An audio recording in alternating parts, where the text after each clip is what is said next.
స్థానిక సంస్థల ఎన్నికలకు సంబంధించినటువంటి రాజకీయం అయితే గ్రామాలలో రసవత్తరంగా మారిందని చెప్పుకోవచ్చు. నారాయణపేట జిల్లా సింగారం గ్రామంలో అటు బీజేపీ బలపరిచిన అభ్యర్థి, మరోవైపు ఇండిపెండెంట్గా ఉన్నటువంటి అభ్యర్థుల మధ్యలో హోరాహోరీగా పోటీ కొనసాగుతుంది. మనతో మాట్లాడడానికి ఇండిపెండెంట్గా ఉన్నటువంటి రాజురెడ్డి ప్రస్తుతం మనతో ఉన్నారు. వారితో మాట్లాడే ప్రయత్నం చేద్దాం.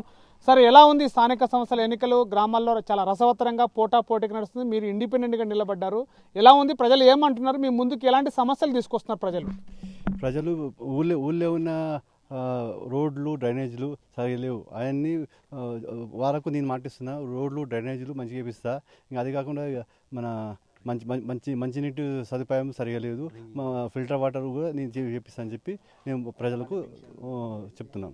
కొంతమంది పెన్షన్లు కూడా అడుగుతున్నారు, కొంతమంది విధాంతులు ఉన్నారు, కొంతమందికి ఇంతవరకు పెన్షన్ కూడా చేయలేదు. పెన్షన్ కూడా చేస్తా అని చెప్పినాం. దాదాపు 6 years వెళ్ళి రోడ్ వేసిండ్రు. ఫస్ట్ టైం ఓన్లీ 2014 వెళ్ళి ఒకటేసారి రోడ్ వేసిండ్రు. అది ఓన్లీ 2-3 yearsలో పోయింది. ఆ రోడ్ అయితే పూర్తి దారుణంగా అయిపోయింది. దాని మీద మన పైన గుట్టపైన మన క్వారీస్ ఉంది. ఆ క్వారీస్ పెద్ద పెద్ద వెహికల్స్ వెళ్తాయి. మొత్తం రోడ్ మొత్తం డ్యామేజ్ అయిపోయింది. ఇప్పుడు అసలు రోడ్డు సింగారం అంటే ఫస్ట్ ఎంత మంచి ఉంది అనుకుంటున్నా, ఆ సింగారం రోడ్ అంతా గబ్బులేసిపోయింది. అంటే భవిష్యత్తులో ఇప్పుడున్నటువంటి దాంట్లో రాజకీయాల్లో అయితే చాలా పోటాపోటీగా ఉంది. కోట్ల పైసలు ఖర్చు పెడితే కానీ ఎన్నికల్లో గెలిచే పరిస్థితి కూడా లేదు. కానీ ఒకవైపు మీరు ఇండిపెండెంట్గా నిలబడ్డారు. ఎలా ఉండబోతుంది పోటీ? పోటీ అయితే గట్టి పోటీ ఇస్తున్నాను నేను. 100% నేను కంపల్సరీ గెలుస్తాం. అది నాకు ఉంది. ఆయనతో అందరు ప్రజలు ఉన్నారు. వాళ్ళ సహకారంతో మంచి కంపల్సరీ నేను గెలుస్తా. ఇండిపెండెంట్ సంబంధించిన అభ్యర్థులు ఏం చెప్తారు మీరు? ఇట్లా పోటా నడుస్తుంది. రాజకీయాల్లోనేమో కుల సమీకరణాలు నడుస్తున్నాయి. ఈ కులం అక్కడ, ఆ కులం ఇక్కడ సపోర్ట్ చేస్తున్నట్టు. కానీ గ్రామాలకి అభివృద్ధికి కావాలంటే ఏం చేయాలనుకుంటారు? ఏం సమస్యలు ఏం చెప్తారు ప్రజలు? గ్రామంలో ఉండి 10 సంవత్సరాలు ముందున్న సర్పంచులు ఏం చేయలేనందుకే మేము ఇండిపెండెంట్గా ఇప్పుడు పోటీకి దిగుతున్నాం. దానికి తోడు కాంగ్రెస్ పార్టీ మద్దతు, టీఆర్ఎస్ పార్టీ మద్దతు కూడా మాకే వచ్చింది. బీజేపీ నుంచి వేసినా సరే వాళ్ళకు పడై అనేది వాళ్ళకు అర్థమైపోయింది. అందుకే అన్ని పార్టీలు ఏకమై గ్రామ అభివృద్ధి కోసం కొట్లాడాలని చెప్పి నిర్ణయించుకున్నాం. అందుకే ఇటు చూడండి, ఇప్పుడు మీరు చూస్తే సరే సగం ఆల్మోస్ట్ 70% యూతే ఉంది. ఎందుకుంది? ప్రీవియస్ గవర్నమెంట్లలో ఏమి చేయలేదు కాబట్టే యూత్ అందరు ఇప్పుడు వచ్చి ఇండిపెండెంట్ అభ్యర్థికి మద్దతు ఇస్తున్నారు. గెలుస్తాము, ఊరిని మంచిగా చేసుకుంటాం. అంటే గ్రామం కోసము మీ ముందల తీరని సమస్యలు గ్రామానికి ఏమున్నాయి? మీ దృష్టికి ఏమైనా వచ్చినాయి అట్లాంటివి? ఫస్ట్ డ్రైనేజ్ సమస్య. మీరు ఊర్లోకి వస్తుంటేనే మీకు కనిపిస్తుంది. డ్రైనేజ్ చక్కగా లేనప్పుడు రోడ్లు మంచిగా ఉన్నా సరే ఏం లాభం లేదు. ఎందుకంటే వచ్చే డ్రైనేజ్ కూడా రోడ్ల మీదకే వస్తుంది.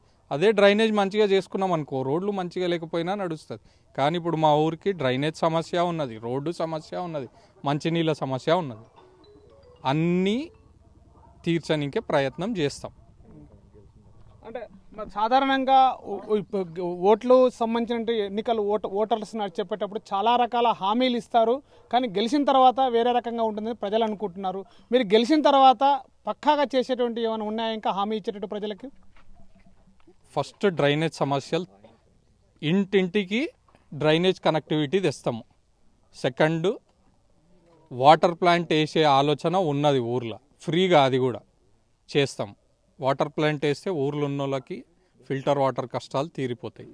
మూడోది, రోడ్డు తెచ్చేది గవర్నమెంట్ నుంచి కాబట్టి, కాంగ్రెస్ పార్టీ అధికారంలో ఉంది కాబట్టి తెచ్చే ప్రయత్నం కూడా చేసి అది కూడా క్లోజ్ చేస్తాం. ఈ 3 అయితే ప్రధాన సమస్యలు ఊర్లో చేస్తాం.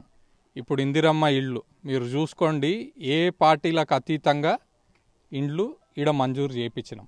దగ్గర 25 నుంచి 30 ఇండ్లు మంజూరు చేయించినాం. ఇంకా కూడా తెస్తాము, లేనోళ్ళు కట్టుకుంటాము అని ముందరికి వచ్చేటోళ్ళకి. అంటే మరొక వైపు మీ పార్టీలకు సంబంధించినటువంటి అభ్యర్థులు ఎవరైతే బలపరుస్తారో పార్టీ వైపు వాళ్ళకి బలం ఉంటుంది, నిధులు కూడా గ్రామానికి తీసుకురావడానికి అవకాశం ఉంటుంది. అటు బీజేపీ కావచ్చు, అటు కాంగ్రెస్ కావచ్చు, అటు బీఆర్ఎస్ సంబంధించినట్టు. కానీ మీరు ఇండిపెండెంట్గా ఉన్నారు. కానీ నిధులు ఎక్కడి నుంచి తెస్తారు? గ్రామాన్ని ఎలా అభివృద్ధి చేస్తారంటే ఏం చెప్తారు? నేను నిధులు వచ్చేది కేంద్ర ప్రభుత్వం నుంచి వస్తాయి, రాష్ట్ర ప్రభుత్వం కూడా ఇస్తుంది. రాష్ట్ర ప్రభుత్వం ఓన్లీ 25% ఇస్తుంది, 75% కేంద్రంకి వస్తుంది.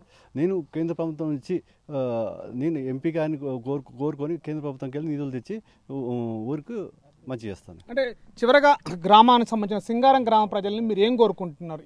ఈ ఎన్నికలకు సంబంధించి ప్రజల్ని ఏమని అడుగుతారు? ఓటు ఏమని చెప్తే అడుగుతారు? ఊరు మార్పు కోసం పడుతున్నాం. ఇది 10 సంవత్సరాలు కానీ ఒక ఇల్లు వస్తే ఇంకొక ఇల్లే నడుస్తుంది. అట్లా కాకుండా అందరికీ కాకుండా అందరూ ప్రతి ఒక్కరు ఊళ్ళో భాగస్వామ్యం చేసుకోవాలి. ప్రతి ఒక్కరు అందరికీ ఛాన్స్ ఇవ్వాలి. నేను ఒక్కటి నిలబడతా నేనే ఊరిని ఉద్ధరిస్తానే అనేది లేదు. అందరూ బాగుండాలి. అందరూ ఊరిని చూసుకోవాలి. అందరు కలిసి చూసుకోవాలి.